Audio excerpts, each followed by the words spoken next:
Your 17 Sports Report, sponsored by Dignity Health. Welcome back. It's time for sports. We've hit the home stretch of the high school football season. 7 teams remain alive in the hunt for a section title. Tonight, a champion is crowned in Division 1A. Anthony Vasquez and Trevor Horn join us live from a packed Griffith Field as the biggest game Kern County has seen in years kicks off tonight. Good evening, guys.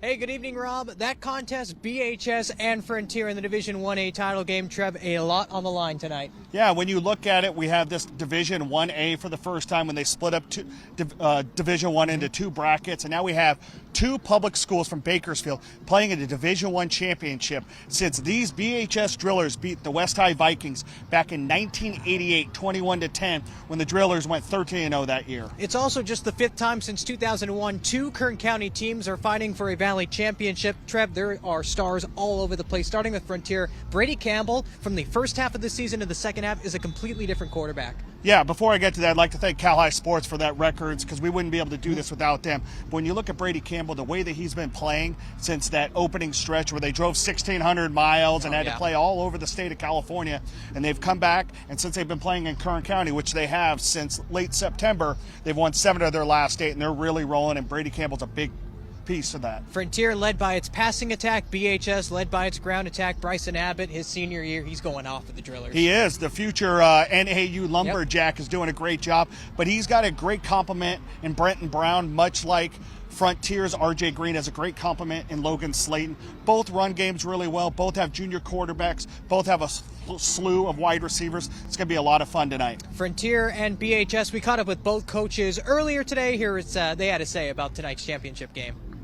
Well, I think, our seniors, what they've done this year has already proven that, we're a team to be reckoned with, and we fought back. But I think this would be the icing on the cup if we're able to pull off a victory tonight. Well, that's big for Kern County, right? I mean, it speaks volumes to me, saying that Bakersfield football is back on the map, within this intersection.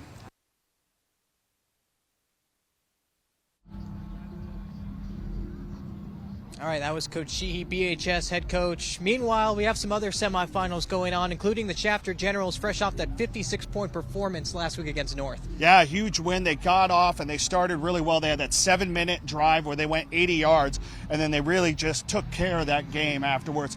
Whether it was a blocked punt return or fumble recovery or Ezekiel Osborne throwing 4 touchdowns, it was impressive. Generals are hosting Emmanuel today. Shafter in its 3rd consecutive semifinal. A big reason why has been Marion Sloan, 5th in Kern County in rushing yards this year.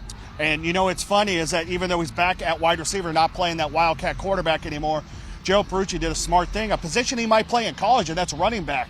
So it'd be really interesting to see what happens to him after high school. But tonight, they really need him to play inside and outside and play well on the defensive end. Quickly, let's look at the rest of the slate. 4 other semifinal games, including Miramonte in its first ever semifinal tonight at Minarets. How cool is that? Right? Never had a playoff win before this season. Went 1-9 last year, and here they are in the semifinals of Division 6 up at Minarets. Nathan Gonzalez, by the way, in his last 2 postseason games, 71 carries, 527 yards, and 9 touchdowns. I think that's pretty good, right? And he leads the Central section in rushing this year with 2,034 yards. He's got 24 rushing touchdowns.